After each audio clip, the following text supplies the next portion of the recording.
Good morning. Good morning. How are you? I am fine. देखिए today I am starting story. Story is the very important in the examination. Examination के लिए story जो होती है वो बहुत ही important होती है. ठीक है, तो आज हम लोग एक छोटी सी स्टोरी देखेंगे जो एग्जाम में बहुत ही मतलब कंपलसरी होती है, बहुत इंपॉर्टेंट होती है. उसकी तैयारी के लिए हम लोग थोड़ी मेहनत करेंगे जिससे हमारी स्टोरी सॉल्व हो. तो पहले ये बताइए, सारे लोगों को टेंस आते हैं अच्छे से? Yes, sir. जितने पढ़ाएंगे उतना क्लियर है ना? Yes, sir. चलो देखिए, ये स्टोरी हमारी टेंस बेस पर है. तो स्टोरी हमारी कौन सी है? स्टोरी है राम ने अपने पिता के वचनों का परिपालन किया. राम ने अपने पिता के वचनों का परिपालन किया. वह 14 वर्ष के वनवास के लिए तैयार हो गए. उसके बाद सीता और लक्ष्मण ने कहा कि वह भी उनके साथ जाएंगे. राम, लक्ष्मण और सीता जंगल को चल दिए. यह स्टोरी बहुत ही इजी है.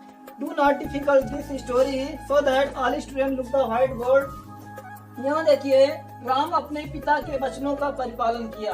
तो बेटा ये बताइए, राम ने अपने पिता के वचनों का परिपालन किया, ये जिस सेंटेंस का यह वाक्य है वह टेंस तुमको ऑलरेडी टीच करवा दिया गया है. ठीक है, तो आपको कैसे पता चलेगा कि सर जी ये हमारा वाक्य किस टेंस का? देखिए, राम ने अपने पिता के वचनों का परिपालन किया. तो लास्ट में क्या रहा? आ. तो जिस सेंटेंस के लास्ट में आ ई ए इसका उच्चारण होता है वह सेंटेंस पास्ट इंडेफिनिट टेंस कहलाता है. तो देखिए यहाँ पर किया, तो अब यहाँ देखिए वचनों का परिपालन किया. परिपालन मतलब होता है अनुसरण करना. अनुसरण का मतलब होता है कहना मानना, अपने पिता का कहना मानना.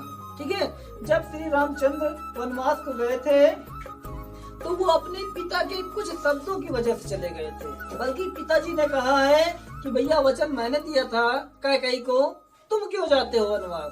ठीक है, जो होगा मुझे होगा, तुम मत जाइए. लेकिन श्री रामचंद्र ने कहा नहीं, ऐसा नहीं है, आपने वचन दिया था मेरे लिए. कैकेयी ने, भैया अगर कैकेयी की बात नहीं मानते तो कैकेयी नाराज हो रही है, अगर दशरथ की बात नहीं मानते हैं. अच्छा ये बताइए कि श्री रामचंद्र वनवास क्यों गए थे? बता सकती हो? या वह 14 वर्ष के लिए वनवास के लिए तैयार हो गए. तो यहाँ पर यह वाला टेंस है पास्ट इंडेफिनिट. और तुम्हारा कहना था जी परिपालन क्या है? अनुसरण करना यानी कि आज्ञा मानना. परिपालन करना यानी आज्ञा मानना. ठीक है, तो यहाँ पर आज्ञा मानना क्या लिखना है? तो यहाँ हो जाएगा राम. क्या हो जाएगा? राम हो गया.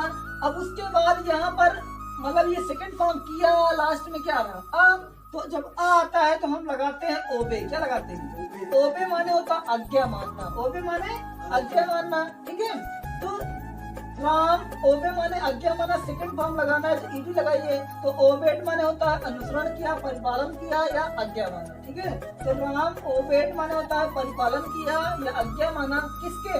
लिखा है अपने पिता के वचनों का. ये एक सेंटेंस है. क्या है? एक सेंटेंस है. तो यहाँ हो जाएगा राम ओबेड, हो जाएगा हिज माने अपने, फादर्स माने होता है पिता. फादर माने पिता. और ये एपॉस्ट्रोफी एस है. क्या है? Apostrophe S. उसके बाद हो जाएगा फादर्स वर्ड्स.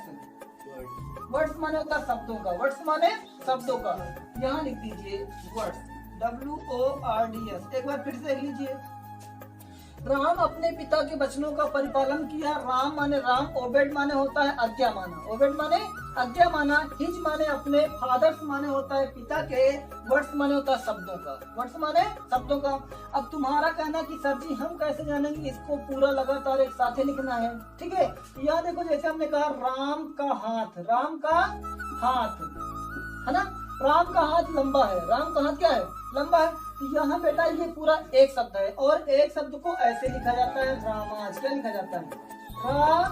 यहाँ एपॉस्ट्रोफी है, रामाज हैंड्स. रामाज हैंड्स. ठीक है, तो अब तुम कहियो ये क्या है? ये का कबूतर है. क्या है? जो एपॉस्ट्रोफी एस दिख रहा है ये क्या है? का से कबूतर. तो ये एपॉस्ट्रोफी इसीलिए लगाया जाता है जब बीच में का आ जाता है. ठीक है, जैसे हमने कहा राहुल की बहन. क्या कहा? राहुल की बहन.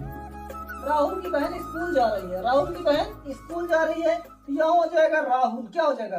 राहुल. और यहाँ पर जो ये है ना, तो एपॉस्ट्रोफी एस लगाते हैं इसके लिए. ठीक है। अब यहाँ का की अंग्रेजी तो ऑफ होती है, लेकिन ऑफ नहीं लगाना है। इसकी अंग्रेजी अभी बीच में आता है, इसकी अंग्रेजी एस लगाते हैं, इसको बोलते हैं अपॉस्ट्रोफी एस। क्या बोलते हैं? Apostrophe S. तो रामाज सिस्टर क्या हो जाएगा? रामाज सिस्टर। उसी तरह अपने पिता के वचनों का, अपने पिता के वचनों का, यह सेंटेंस ये इसका के साथ जुड़ा हुआ है। क्या है? जुड़ा हुआ है, इसलिए यहाँ पर लिखा गया है हिज फादर्स वर्ड्स। ठीक है, वर्ड्स माने होता है शब्दों का, हिज माने अपने, फादर माने होता है पिता के। ठीक है, तो Ram obeyed his father's word, क्योंकि इनके पिता के मुंह से जो शब्द निकले वो ये यहाँ पर रखे हुए हैं। ठीक है, पहले शब्द नहीं निकले, पहले पिताजी आए हैं, उसके बाद शब्द निकले हैं। तो पहले पिता का लिखो, फिर शब्द का लिखो। समझ रहे हो ना? यहाँ ध्यान रखना बेटा। तो पहले पिताजी आए तो पिताजी, उसके बाद उन्होंने जो शब्द बोले यहाँ पर। ठीक है, तो हिज फादर्स वर्ड ऐसे लिखना है। समझ में आया ना? Are you understand? Ram obeyed his father's word. आगे लिखा है वह 14 वर्ष वनवास के लिए तैयार हो गए। अब यहाँ इस सेंटेंस को ध्यान से देखिए, तैयार हो गए, लास्ट में क्या आ रहा है? ए। जिन हिंदी सेंटेंसों के अंत में आ ई ए आदि शब्द वाक्य के अंत में आता है तो वह सेंटेंस पास्ट इंडेफिनिट कहलाता है। लास्ट में क्या आया है? ए। चाहे तुम सेंटेंस कर पाओ या ना कर पाओ, लेकिन कम से कम ये तो जान लो कि सेंटेंस किस टेंस का है। और जब तक तुम्हें टेंस का नॉलेज नहीं होगा तो तुम कौन सी हेल्पिंग वर्ब लगा दोगे? ठीक है, तो करना बड़ी बात नहीं है, समझना बड़ी बात है। ठीक है, तो यहाँ पर लिखा है तैयार हो गए, लास्ट में ए आ रहा है, हम जान भी गए यह वाक्य पास्ट इंडेफिनिट का है। ठीक है, तो यहाँ देखिए बेटा, वह ही माने वह। अब हो गए, इतना पता हो गया। अब होना की अंग्रेजी लिखना है। ठीक है, अब यहाँ पर बिकम देखिए, BECOME, बिकम माने होता है होना, बिकम माने होना, बी माने भी होना होता है और बिकम माने भी होना होता है। लेकिन ये हमारी वर्ब की फर्स्ट फॉर्म है। क्या है? क्या ये वर्ब की फर्स्ट फॉर्म है, लेकिन जो ये पास्ट इंडेफिनिट कहता है भैया हम वर्ब की सेकंड फॉर्म लगाओगे तभी सेंटेंस सही होगा। तो यहाँ पर जहाँ बिकम लिखा वहाँ होना चाहिए बिकम की सेकंड फॉर्म होनी चाहिए। तो बिकम की सेकंड फॉर्म क्या होती है? बिकेम होती है। क्या होती है? बिकेम। ठीक है, तो ही माने वह, बिकेम माने हो गए, बिकेम माने हो गए, होना सेंस दे रहा है ये। ठीक है, क्या? तैयार, रेडी, READY, रेडी माने होता है तैयार होना। तो बिकेम रेडी का मतलब पूरा होता है तैयार होना। ये हमारी वर्ब हो गई। उसके बाद ही माने हुआ, बिकेम माने हो गया, रेडी माने तैयार। अब देखना है बेटा, के लिए की अंग्रेजी होती है फार। क्या होती है? फार माने के लिए, फार माने के लिए। अब देखिए फ्रेंड्स, 14 वर्ष के वनवास के लिए, 14 वर्ष के वनवास, 14 वर्ष जुड़ा है, उसके साथ क्या जुड़ा है? वनवास जुड़ा हुआ है। तो यहाँ पर देखिए ध्यान से, जब 14 वर्ष का वनवास जुड़ा हो तो सबसे पहले लिखेंगे 14 वर्ष की अंग्रेजी। ठीक है, तो यहाँ लिखिए 14। क्या लिखिए? 14 ईयर, 14 ईयर्स। अब उसके बाद यहाँ हो जाएगा ऑफ माने होता है काकी के। देखो ध्यान से, 14 माने 14, ईयर्स माने होता है वर्ष, ईयर्स माने वर्ष। अब ये काकी के फिर बीच में आया, जैसे ये का बीच में आया था, मैंने उसके लिए मतलब यहाँ अपॉस्ट्रोफी एस लगाया था, लेकिन का की अंग्रेजी अब किनारे हैं तो इसके अंग्रेजी ऑफ लिखते हैं। क्या लिखते हैं? ऑफ। तो 14 वर्ष, 14 ईयर्स ऑफ एक्सेल। एक्सेल माने होता है वनवास, एक्साइल भी पढ़ते हैं, तो यहाँ हो जाएगा EXILE, एक्सेल माने होता है वनवास। तो इस तरह हमारी छोटी सी स्टोरी कंप्लीट होती है। Ram obeyed his father's word, Ram ने अपने पिता के वचनों का परिपालन किया। ही माने उन्होंने, बिकेम माने हो गए, रेडी माने होता तैयार, फार माने के लिए, 14 ईयर्स माने होता 14 वर्ष के लिए, ऑफ एक्सिल माने होता वनवास के। उन्होंने 14 वर्ष के वनवास के लिए क्या हो गए थे? तैयार हो गए थे। ठीक है, अगला सही देखो, लिखा सीता और लक्ष्मण ने कहा कि वह भी उनके साथ जाएंगे। राम, लक्ष्मण और सीता जंगल को चल दिए। तो सीता और लक्ष्मण ने कहा, लास्ट में आ रहा सेकंड फॉर्म, तो यह हो जाएगा सीता। क्या हो जाएगा? तो पहले सब्जेक्ट रखी हो ना। हाँ तो हाँ, सीता, यहाँ देखो, सीता डबल ही होता है कि आई होता है? यहाँ देखो, सीता एंड सीता एंड लक्ष्मण, क्या हो जाएगा लक्ष्मण। यहाँ देखो सीता एंड लक्ष्मण ने कहा, सेड माने कहा, सेड माने कहा, ठीक है। तो सीता एंड लक्ष्मण सेड माने कहा, दैट माने की, दैट माने की, दैट माने कि वह भी उनके साथ जाएंगे। देखो बेटा यहाँ पर भी आया है, क्या है, ठीक है, एक ही है।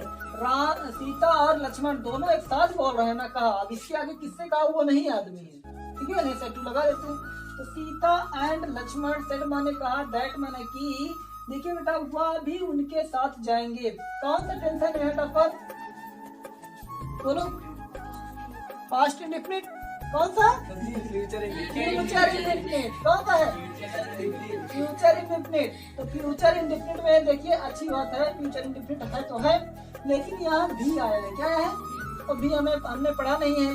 तो देखिए भी की एनर्जी टू होती है, क्या होती है, सुनो ध्यान से। आल्सो माने भी होता है, भी आल्सो,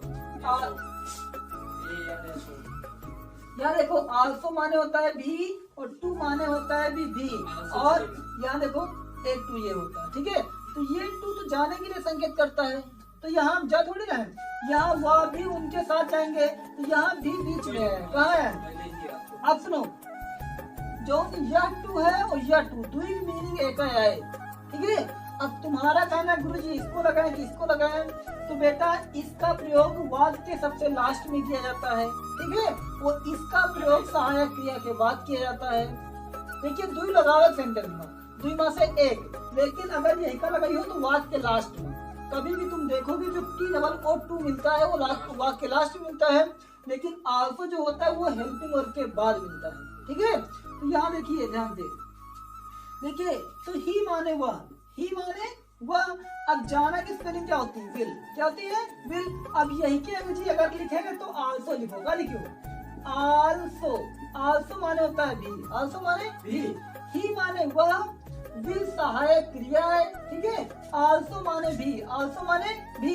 अब तुम्हारा कहना है गुरुजी इनके अंग्रेजी यहाँ क्यों लिख रहे हो, ठीक है, तो इनके अंग्रेजी यहीं पर लिखी ही जाती है सहायक क्रिया के बाद।